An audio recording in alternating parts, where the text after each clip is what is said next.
ત્યાર પછી વાત કરીએ હવે જો જે તે ગ્રીન બોક્સ છે એ તમારી જાણકારી માટે છે, એ જાણો એમ, બસ કોઈ સાયન્ટિસ્ટો વિશે કોઈ વધારાની વાતો કે આજ બજારમાં ગ્રીન ફ્યુલ વેચાય છે. ગ્રીન ફ્યુલ ક્યાંય સાંભળ્યું છે? પ્લાસ્ટિકમાંથી બને એવું ફ્યુલ, કદાચ ટૂંક સમયમાં માર્કેટમાં આવી જાય. પ્લાસ્ટિકમાંથી ડીઝલની જગ્યાએ ચાલી શકે કે પેટ્રોલની જગ્યાએ ચાલી શકે એવું ઈંધણ બનાવવાના પ્રયત્નો લગભગ એન્ડ ઉપર છે. શોર્ટ ટાઈમમાં માર્કેટમાં આવી શકશે. બરાબર, જેનો ઓક્ટેન આંકે સારો છે, મતલબ એ પેટ્રોલ તરીકે બેસ્ટ ચાલે, એકદમ ઝડપથી લીવર દે તો પણ એન્જિન ખરાબ થઈ જાય નહીં. એ સિવાય બાયોગેસ, જે પણ વેસ્ટેજ આવો નીકળતો હોય ને એમાંથી તમે લોખંડ એટલે કે ધાતુઓ રિસાયકલમાં જવા દો, કાચ કાઢી લો રિસાયકલમાં જવા દો, પ્લાસ્ટિક રિસાયકલ કરી નાખો. એ સિવાયની જે વસ્તુ એના ઉપર પાણી છાંટી દો, સડી જાય એટલે ખેતરમાં ખાતર તરીકે ચાલે. અથવા એને ગોબર ગેસ પ્લાન્ટ, બાયોગેસ પ્લાન્ટ કહેવાય. એની ટાંકીમાં ભરી દો ને પાણી છાંટી દો. હવે એમાંથી જે વાયુ ઉત્પન્ન થશે ને મિથેન હશે, બળતણ તરીકે ચાલે. અને એ વાયુમાંથી પાછી વીજળી મેળવવાનો પાયલોટ પ્રોજેક્ટ મૂક્યો સરકારે કે આવો વેસ્ટેજ સિટીનો 1000 ટન વેસ્ટેજ છે, એમાંથી વસ્તુઓ અલગ કરી નાખો. એના માટે જોઈ તો મશીન લગાવો, જોઈ તો માણસો લગાવો, પણ એને અલગ કરીને પછી એનું પ્રોસેસિંગ કરી નાખો ને એમાંથી વીજળી બનાવો. એટલે વીજળીની સમસ્યા હલ થાય અને વેસ્ટેજની હલ થાય. એમ એક સાથે બે કામ થઈ જાય તો સૌથી બેસ્ટ. બરાબર. બીજું, જે પ્લાસ્ટિક મટીરિયલ ઘણું વેસ્ટેજમાં જાય એમાંથી બે ઉપયોગી પદાર્થો બનાવવાની વાત છે. એક, જે પ્લાસ્ટિક પાતળું છે, સારી ક્વોલિટીનું હજુ છે, એમાંથી કપડાં, તો માર્કેટમાં એવા યુઝ એન્ડ થ્રો કપડાં આવશે, રિસાયકલમાં જ પાછા મોકલી દેવાના. અને બીજો એનો ઉપયોગ છે રેલવેના ગર્ડર, પાટાની નીચે જે ગર્ડર હોય ને આડા, એ અને રોડ, રસ્તા, એ આવા વેસ્ટેજ પ્લાસ્ટિકમાંથી બનાવવાનું ચાલુ થઈ ગયું છે આ બધું. એટલે શોર્ટ ટાઈમમાં અહીંયા પણ એપ્લાય થશે. તમને આજુબાજુમાં ક્યાંય એવા રોડ રસ્તા દેખાશે જે પ્લાસ્ટિકથી બનેલા હોય. બરાબર, આ જનરલ માહિતી તમારા જાણકારી માટે. ત્યાર પછી પર્યાવરણીય પ્રદૂષણ નિયંત્રણના પગલાં શું લઈ શકાય.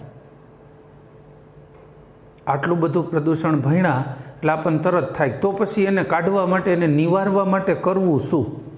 બધાના મગજમાં પહેલું વહેલું એ જ લાઇટ થાય કે તમે કહો છો કે આમ પ્રદૂષણ થાય ને આમ થાય ને તેમ થાય ને આમાં પ્રદૂષણ થાય ને પેલામાં થાય ને, તો હવે અમારે નથી થવા દેવું, તો અમે શું કરીએ?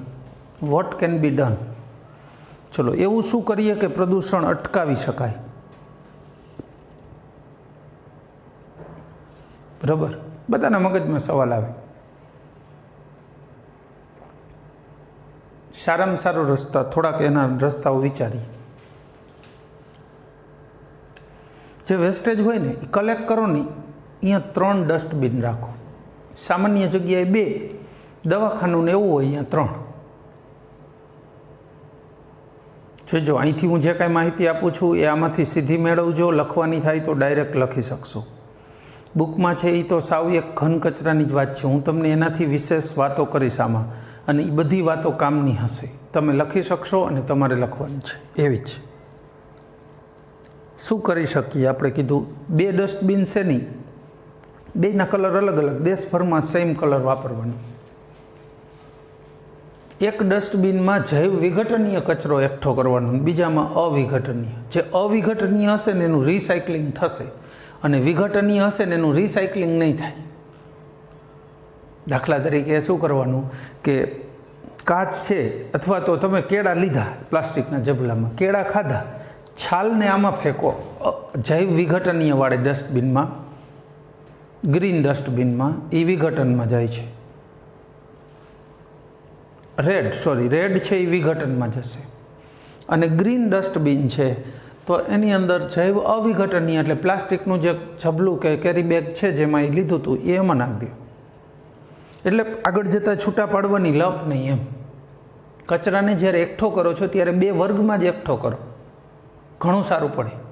કારણ કે જૈવ વિઘટનીય કચરો જ ખરાબ વાસ ને એવું બધું આપે, અવિઘટનીય નહીં. એટલે આવો કચરો હોય એમાં પછી તમારે પ્લાસ્ટિક કે ધાતુને છૂટી પાડવીને સહેલું છે, એમાં કોઈ માણસોને રોગ ઓછા થાય.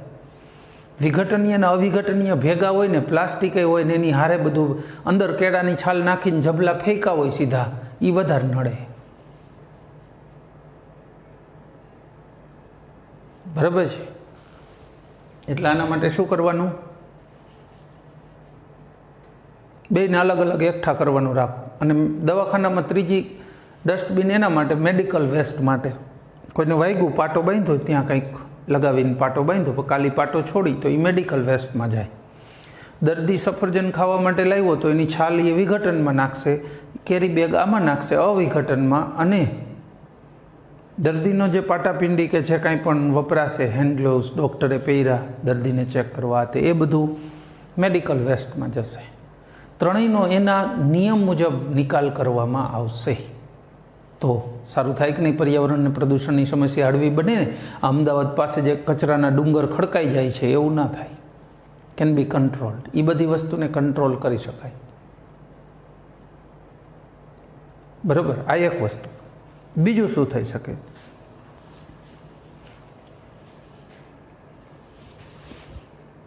આ ઘન કચરાની વાત થઈ. બીજું, અમુક કચરાઓનો તો ઉપયોગ થઈ શકે એમ હોય. દાખલા તરીકે લોખંડ ઉદ્યોગમાં નીકળતો સ્લેગ અને પાવર ઇન્ડસ્ટ્રીમાં નીકળતી રાખ, ભલે ઉડે એટલી ઉડી ગઈ, પણ બીજી હજી અહીંયા ઢગલા ને ઢગલા હોય રાખના. કોલસો પુષ્કળ બાળે હજારો ટન, તો એ રાખ અને સ્લેગને ભેગા કરીને એવી ઈંટો બનાવે, લાઇટ વેઇટ ઈંટો. એ બાંધકામમાં હાલે, જેનું વેઇટ ઓછું હોય ને એવી ઈંટો. એટલે જે આ બહુમાળી બનાવે છે એમાં એવી ઈંટો વપરાય છે, આવી રાખમાંથી બનેલી. તો એવા ઉપયોગોને પ્રોત્સાહન આપો, આવા ઉપયોગોને. બરાબર છે? આવા ઉપયોગોને પ્રોત્સાહન આપો. અને એવા ઉપયોગ દરમિયાન જો કોઈ આવો જૈવ વિઘટનીય કચરા વગેરેનું પ્રોસેસિંગ થતું હોય તો મજૂર વગેરેને હાથ મોજા, પગે માથા ઉપર બાંધેલું હોવું જોઈએ, ચશ્મા લગાવેલા, બધું એને સેફટી સાધનો આપો. એટલે એને રોગચાળો ન થાય. એને થશે તે પાછા બીજાને ફેલાવશે. એટલે એને પણ રોગચાળો ન થાય એનું ધ્યાન રાખો. ચામડા ઉદ્યોગમાં ને એમાં તો રોગચાળો પુષ્કળ થઈ શકે છે. અને ચામડા ઉદ્યોગમાં ઘણા અવિઘટનીય કચરો કયો કાઢે આ ઉદ્યોગ? જે કેમિકલથી ચામડાને ધોયું હોય ને એ કેમિકલ અવિઘટનીય હોય છે ઘણા બધા. તો એના મજૂરોને બધાને પૂરી સેફટી પ્રોવાઈડ કરો, જેથી કરીને એ પાછા બીજું પ્રદૂષણ ન કરાવે. બરાબર છે? એ સિવાય વાહનોમાં PUC લાઇસન્સ ફરજિયાત. PUC, પોલ્યુશન અંડર કંટ્રોલ, કે ભાઈ તમારું વાહન ગમે એટલા ધુમાડા નહીં કાઢે, એની સાબિતી આપો.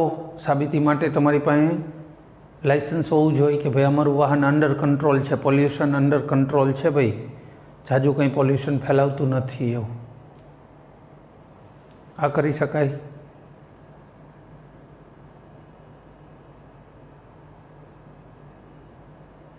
બરાબર. બીજું, પોલ્યુશન કંટ્રોલ બોર્ડની રચના કરેલી છે ભારત સરકારે. Central pollution control board Delhi. એને દરેક રાજ્યમાં રાજ્યના પોલ્યુશન કંટ્રોલ બોર્ડ, દાખલા તરીકે ગુજરાતમાં GPCB આવે, Gujarat pollution control board, Maharashtra pollution control board, Rajasthan pollution control board, આવા બોર્ડ છે GPCB જેવા દરેક રાજ્યમાં છે. જે દરેક કોઈ પણ વાહન હોય, ફેક્ટરી હોય, ઘર હોય, કોઈ વધારાનું પોલ્યુશન કાઢે તો GPCB વાળા એને મોટા મામાના ઘરે લઈ જાય. આવી એને સત્તાએ આપેલી છે. નોટિસ આપે, ન સુધરે તો દંડ આપે, પછી નહીંતર મોટા મામાના ઘરે લઈ જાય. બરાબર છે? મામાનું ઘર ખ્યાલ આવી ગયો ને, ત્યાં લઈ જાય. એવી સત્તાઓ તો આપી દીધી, પણ એ હજુ બરાબર કામ નથી કરી રહી. તો આવી સંસ્થાઓ જે પ્રોપરલી કામ ન કરતી હોય તો એને ફરીથી કામે ચડાવવી જોઈએ અને વ્યવસ્થિત કામ કરે એની દેખરેખ રાખવી જોઈએ. એનાથી પણ ઓટોમેટિક શું થઈ જવાનું? પ્રદૂષણ ઘટશે. બીજું, AC અને ફ્રીજમાં CFC ગેસ નહીં વાપરવાનો, HFC વાપરવાનો. આવું બધું આપણે કરીશું તો એનાથી શું થશે? પ્રદૂષણની સમસ્યા હળવી બનશે. તમને ખબર છે, આજે હૈદરાબાદ સિટી છે ને, હૈદરાબાદ, ત્યાં પ્રાયોગિક ધોરણે એવું ચાલુ કર્યું એ લોકોએ. હૈદરાબાદ સિટીમાં જમીનની અંદર મોટો ખાડો, ચોરસ ખાડા જ રાખી દીધા. આપણે ઘરે કેમ પાણીની ટેન્ક હોય એવા, એની અંદર ડસ્ટબિન મૂકી દી આખી ટન એકની. ઉપર ઢકાઈ જાય આખું, ખાલી થોડું આટલું જ ખુલ્લું હોય, અહીંયામાંથી કચરો નાખવાનો. જ્યારે એ આખી ભરાઈ જાય એટલે એનું સેન્સર છે એને જાણ કરી દે કે ભાઈ આ ભરાઈ ગઈ ડસ્ટબિન. એનું મશીન લઈને જ આવે, એ સીધું પેલું ખોલી આખી ડસ્ટબિનને ત્યાંથી ઉપાડી બીજી મૂકીને જતા રહી, પાછું ઢાંકી દે. રોગચાળો ન ફેલાય. સારામાં સારું આપણે શું છે અત્યારે તમે જો નાના સિટીમાં બધે જ ગવર્મેન્ટની જે તે માની લો નગરપાલિકાની મોટી આવી ડસ્ટબિન બહુ મોટી પડી હોય, બધા આવીને ત્યાં ચબલામાં કચરોને જેને તેને ઘા કરીને વયા જાય. શું કામ ઘા કરીને? આજે એક માણસે ઘા કર્યો, આજુબાજુમાં વેરાણ, હવે બીજા આવશે ને એટલા નજીક નહીં જાય, થોડા દૂરથી ઘા કરશે. એટલે તમે જોઈશો ને આવી ડસ્ટબિન માખીઓ નકરી હશે ને આજુબાજુમાં કેટલું ગંદુ થઈ ગયું હશે, તમે છેક નજીક સુધી તો જઈ જ નહીં શકો. બરાબર. એના બદલે જો આવી પેક ડસ્ટબિન થઈ જાય, અંડરગ્રાઉન્ડ ડસ્ટબિન જ, એનું મશીન આવીને એને કાઢીને લઈ જાય, ત્યાં સુધી અંડરગ્રાઉન્ડ જ હોય. એ સીધો 1 ટન એટલે 1000 કિલો કચરો એક સાથે લઈને જતો રહે. દરરોજ કે બે દિવસે ખાલી કરવાની જરૂર નહીં. આ સારામાં સારો ઉપાય છે કચરો એકઠો કરવા માટે. નગરપાલિકા જો આવા ઉપાયો અનુસરે તો ખૂબ જ સારું કામ થાય. બરાબર.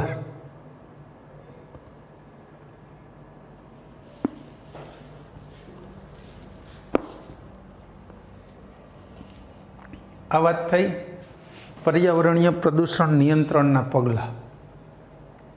ત્યાર પછી હવે વાત કરીશું હરિયાળું રસાયણ વિજ્ઞાન, ગ્રીન કેમિસ્ટ્રી.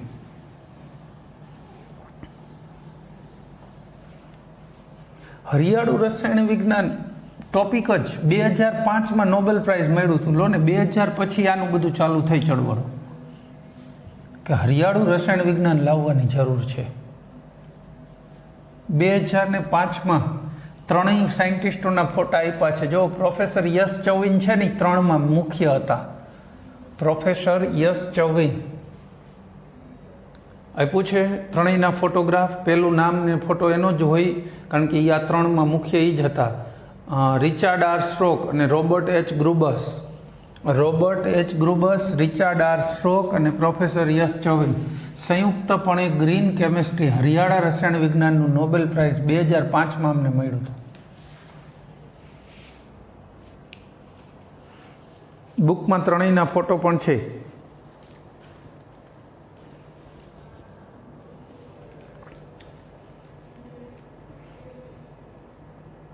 હરિયાળું રસાયણ વિજ્ઞાન કોને કહેવાય? કેમિસ્ટ્રી બંધ કરી દેવાનું નહીં.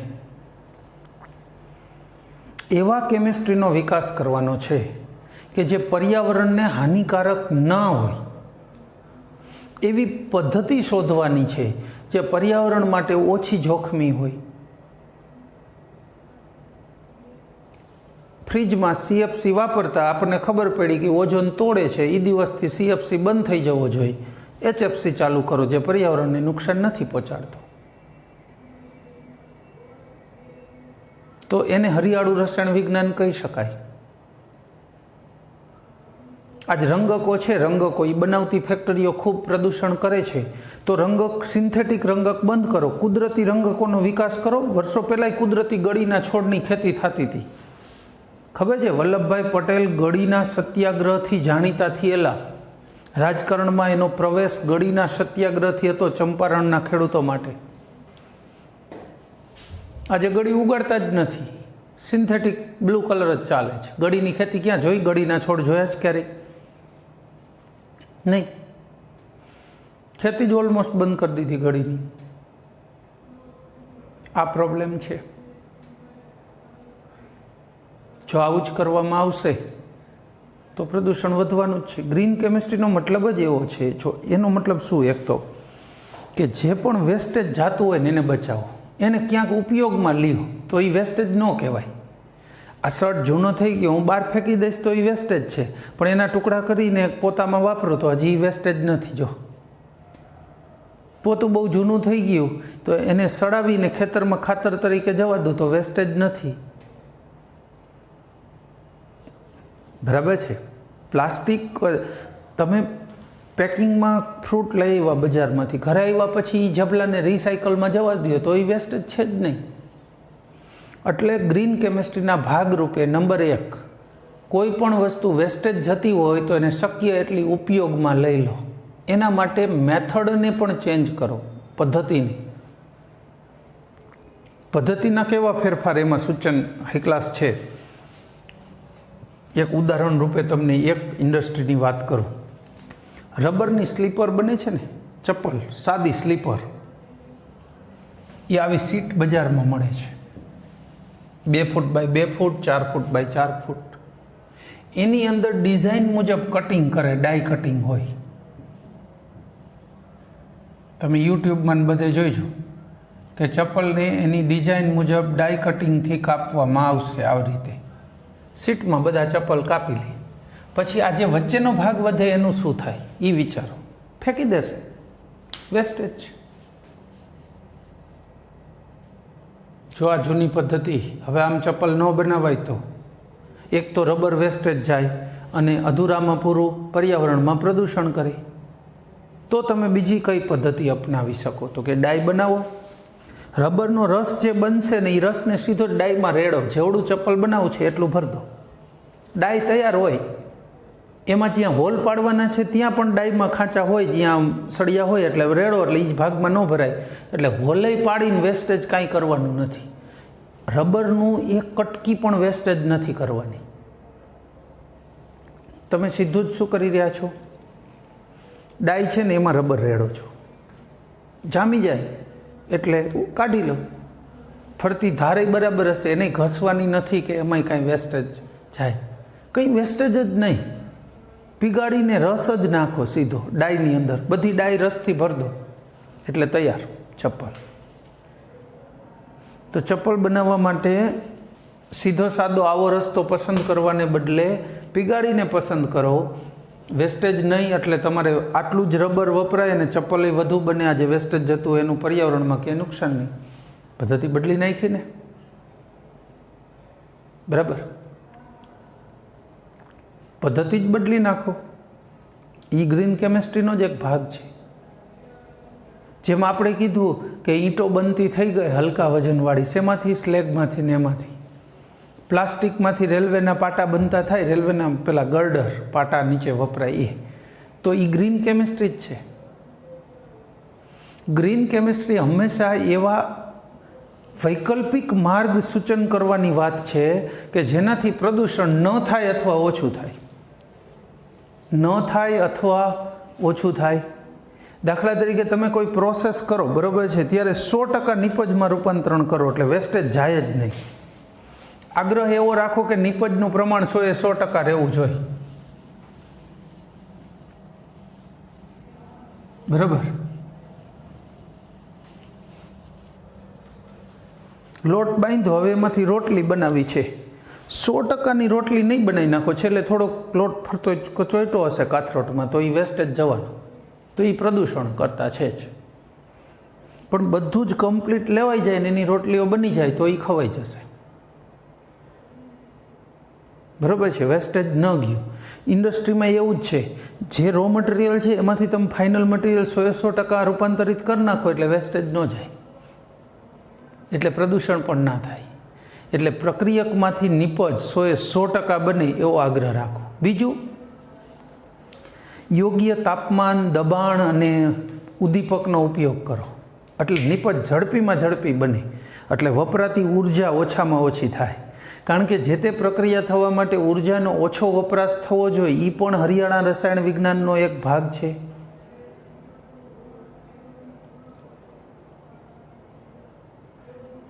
ઘણી ઇન્ડસ્ટ્રી એવી હોય દ્રાવક તરીકે બેન્ઝીન, ટોલ્યુઇન એવા કાર્બનિક દ્રાવકો વાપરતી હોય જે પ્રદૂષણ કરતા છે, કેન્સરજનક એ છે. તો એના બદલે એવા દ્રાવક શોધી કાઢો કે જે નુકસાનકારક ના હોય અને આના બદલે ચાલે. અથવા આવા દ્રાવક વાપરો તો એવી પદ્ધતિ ગોઠવો કે એના વપરાશ પછી આપણે એ દ્રાવકનો રીયુઝ કરી શકીએ વારંવાર. કામ પતે એટલે એને ગરમ કરીને દ્રાવકને બીજી ટેન્કમાં એકઠો કરીને લઈને એનો પાછો રીયુઝ કરીએ. એટલે વારંવાર રિસાયકલ થાય એટલે નવો દ્રાવક ઉમેરાય નહીં, પર્યાવરણમાં જાય પણ નહીં. ટૂંકમાં રિસાયકલિંગ પદ્ધતિ ચાલુ રાખો તો બરાબર. એ સિવાય આપણી રૂટીન લાઈફમાં આપણા ઘરે નાની મોટી વસ્તુઓમાં આવું હરિયાળા રસાયણ વિજ્ઞાને શું ક્રાંતિ લાવ્યું છે એની 2-4 વાતો કરી દઈએ. કપડાનું ડ્રાય ક્લિનિંગ, બહુ વર્ષોથી આ ડ્રાય ક્લિનિંગ આ પદાર્થથી થતું હતું. CCl2 double bond CCl2 ટેટ્રાક્લોરોઇથિન. આ પદાર્થ કયો છે? આમ આખું બંધારણ લખવું હોય તો C double bond C Cl Cl Cl Cl ટેટ્રાક્લોરોઇથિન. આનાથી કપડાનું ડ્રાય ક્લિનિંગ થતું હતું. આ કેન્સરજનક છે, ઓઝોનને તોડે એવો પણ છે, તો આનો વપરાશ કરાય બંધ કરી દેવો. જો ગ્રીન કેમિસ્ટ્રી એમ જ કહે છે તો એ પદાર્થ ન વાપરો. હવે આના બદલે તો વાપરવું શું? પ્રવાહી CO2.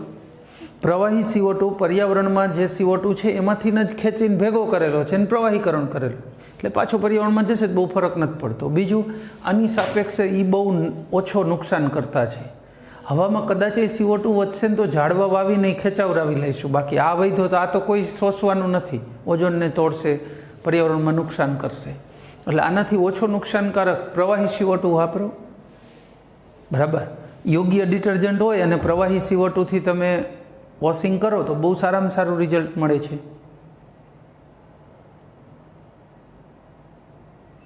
એ સિવાય કપડાં ધોવામાં H2O2, બ્લીચિંગમાં, ધોવામાં તો નહીં પણ બ્લીચ, ડાઘ ધબ્બા દૂર કરવામાં H2O2 હાઇડ્રોજન પેરોક્સાઇડનો વપરાશ કરવો. હાઇડ્રોજન પેરોક્સાઇડ ઓછું પાણી હોય ને તો પણ સારામાં સારું બ્લીચિંગ કરી આપે છે. લેસ વોટર, પાણીનો બચાવ થઈ શકે. તો બ્લીચિંગમાં શું વાપરવાનું? H2O2, ક્લોરીન ને એવું નહીં વાપરવાનું.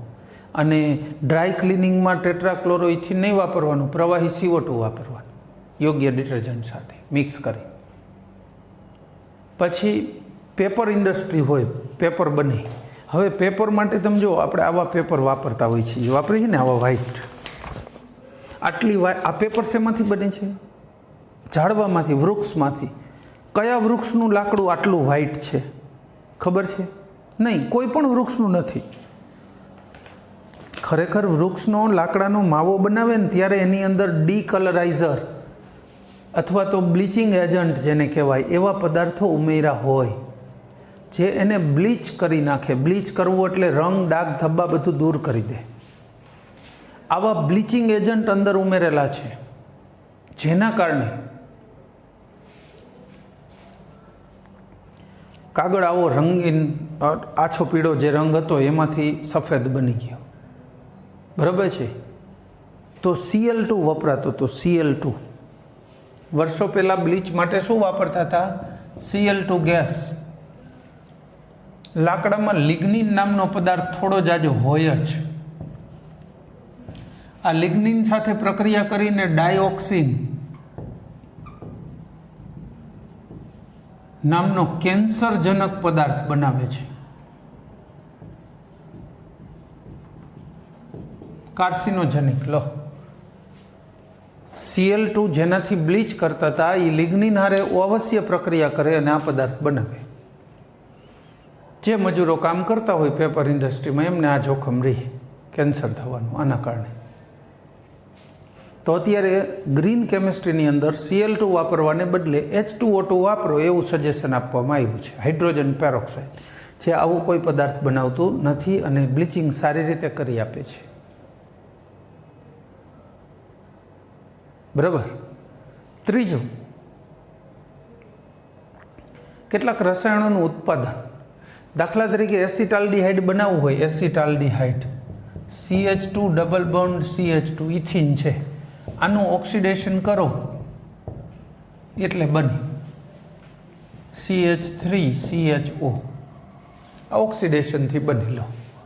આના બનાવવામાં દ્રાવક તરીકે પાણી વાપરો, યોગ્ય ઉદ્દીપક PD+2 એટલે આ કાઉન્સમાં લખીને એની ઓક્સિડેશન અવસ્થા હોય.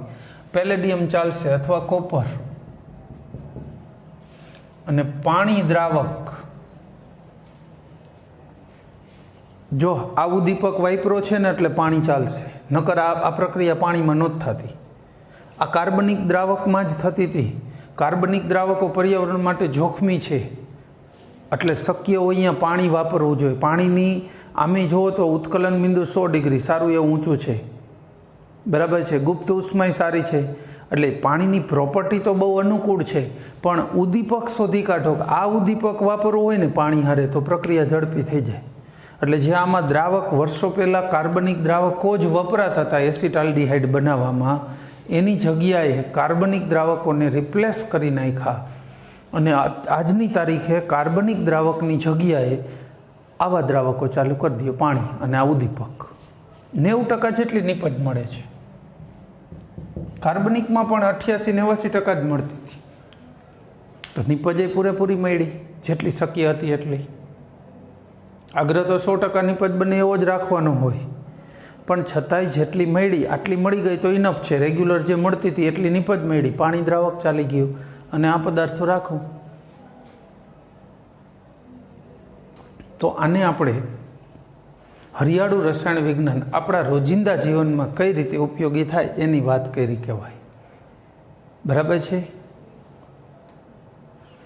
એ સિવાય પ્રદૂષણ ન ફેલાય, હરિયાળા રસાયણ વિજ્ઞાનમાં એ સિવાય શું ધ્યાન રાખવાનું છે એવા 2-4 મુદ્દા ચર્ચી અને ચેપ્ટર પૂરું કરીશું.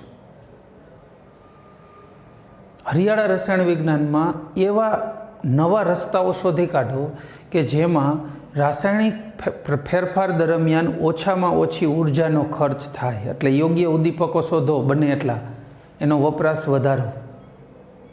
વિસ્ફોટકો, ઝેરી ને જોખમી રસાયણોનું ઉત્પાદન બંધ કરી દો. કારણ કે એ બંધ કરશું તો જ વપરાશ બંધ થશે ને. તમે બનાવવાવાળાને છૂટ આપો છો ને પછી લોકોને સલાહ આપો કે તમે આ વાપરતા નહીં, એનો કંઈ અર્થ નથી. ખેડૂતો માટે જ્યારે કોઈ અવેલેબિલિટી જ નહીં રહે જંતુનાશક દવાની, તો એ લોકો શોધશે કે આનો નવો રસ્તો શું. અને નવો રસ્તો પાછો જાણીતો છે પણ અત્યારે એ લોકો ફોલો નથી કરી રહ્યા. બાકી લીમડો, આંકડો ને ધતુરો આ ત્રણેયનો ભેગો રસ કરીને છાંટી દઈએ તો આની સામે ન તો કીટકો માની લો કે ક્યારેય પણ રેઝિસ્ટન્સ પાવર કેળવી શકે છે, આની સામે પ્રતિકાર કરી શકે એવા કીટકો થતા જ નથી. અને બીજું કે સાવ ખર્ચે મિનિમમ આવે છે, પર્યાવરણને કોઈ જોખમ નથી. 50 વર્ષ સુધી ખેતરમાં વાપરે રાખો આ ત્રણેયનો રસ, તોય ખેતરને કંઈ વાંધો નથી અને ખેડૂતનું કામ ચાલશે. પણ થોડીક મહેનત કરવી પડે આ બધું ભેગું કરવામાં, વાવવામાં. બરાબર, આ એક વસ્તુ. બીજું શું કરી શકાય? બીજું આના માટે શું કરી શકાય? કેમિકલ પ્લાન્ટ હોય ને એમાં એક્સિડન્ટ થાય ને એટલે પ્રદૂષણ થાય. આજ રિફાઇનરી હોય, કોઈ પણ પેટ્રોકેમિકલ, કોઈ પણ કેમિકલ બને, લાઈન તૂટી તો સીધું કેમિકલ ઢોળાશે. ઢોળાનું એનું શું? એ તો પછી સાફ કરીને ગટરમાં જ જવાનું. તો એનો અર્થ એવો, પ્લાન્ટમાં ટાઈમે ટાઈમે મરામત કરાવી લેવી એ પણ ગ્રીન કેમેસ્ટ્રીનો ભાગ છે. બોલો કે પ્લાન્ટ અપ ટુ ડેટ હોવો જોઈએ, ગમે ત્યારે એક્સિડન્ટ થઈ જાય એવો નહીં, નહીંતર પ્રોબ્લેમ શું થાય. ઉદાહરણ ટાંકેલું આ બાબત સમજાવવા માટે. ભોપાલની ગેસ દુર્ઘટના, ભોપાલમાં કાર્બાઇડ બનાવતી company, carbide agri chemicals, agri ખેતીવાડીના આ બધી દવાઓમાં જ આવે, ત્યાં મિથાઇલ સાયનાઇડ લીકેજ થયું હતું પ્લાન્ટમાં.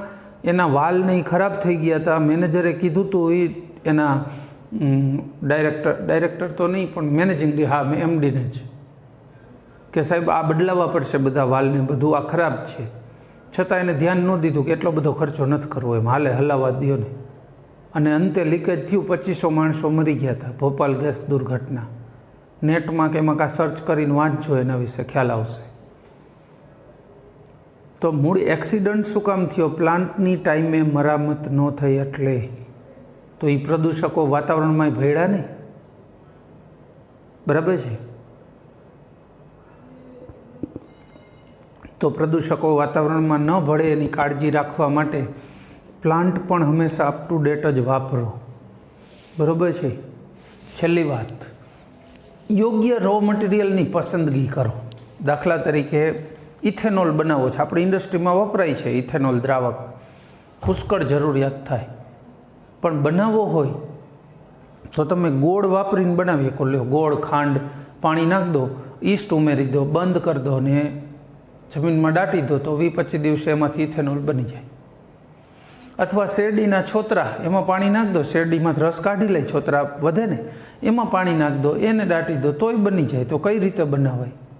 છોતરામાં જ બનાવાય ને, કે વેસ્ટેજ પદાર્થ હતો એમાંથી તમે ઇથેનોલ તાર્યો તો હંમેશા સસ્તું પણ પડે, ચીપ પણ રહીએ, અને પાછું વેસ્ટેજનો ઉપયોગ થઈ ગયો. હવે ઇથેનોલ મેળવો એટલે એ ઓટોમેટિક સડવાની ક્રિયા થઈ ગઈ. હવે સીધું ખાતરમાંય ચાલશે, વધેલા છોતરા સીધા ખાતરમાંય ચાલે અને ઇથેનોલે મળી ગયો. તો જે તે સમયે રો મટીરિયલની બહુ ચોક્કસ પસંદગી થવી જોઈએ. 100% પ્રક્રિયકનું 100% નિપજમાં રૂપાંતરણ થવું જોઈએ. બરાબર. વેસ્ટેજ મિનિમમ કાઢે એવી પદ્ધતિ હોવી જોઈએ. કારણ કે આવું નહીં કરીએ તો શું થવાનું? આજે કીટનાશકો છાંટે રાખી, જંતુનાશકો છાંટે રાખી, હવાની ગુણવત્તા બગડી ગઈ. માણસને પછી દૂરના સ્થળે ફરવા જવું પડે કે અહીંયા સારી હવા મળે, શરીરને સારું રહે, હવા ખાવાના સ્થળની જરૂર પડે એના જેવું. પણ અહીંયા જ હવા શુદ્ધ હોય તો એવી જરૂર જ ના પડે. સારું, તો આ ચેપ્ટરમાં આપણે શક્ય એટલું વધુને વધુ પર્યાવરણ રસાયણ વિજ્ઞાનનું નોલેજ મેળવું, કે પર્યાવરણીય રીતે શું થઈ શકે, કેટલી જાતના પ્રદૂષણો થાય, ભવિષ્યમાં શું કરી શકાય, ઘણું બધું જોયું. બાકીની વિગતો એવી છે કે જે તમે વાંચશો તો તમને ઇઝીલી સમજાશે. મેં જો કે બધી એક્સપ્લેન કરી તો છે જ. આ સાથે આપણે ચેપ્ટર પૂરું કરીશું.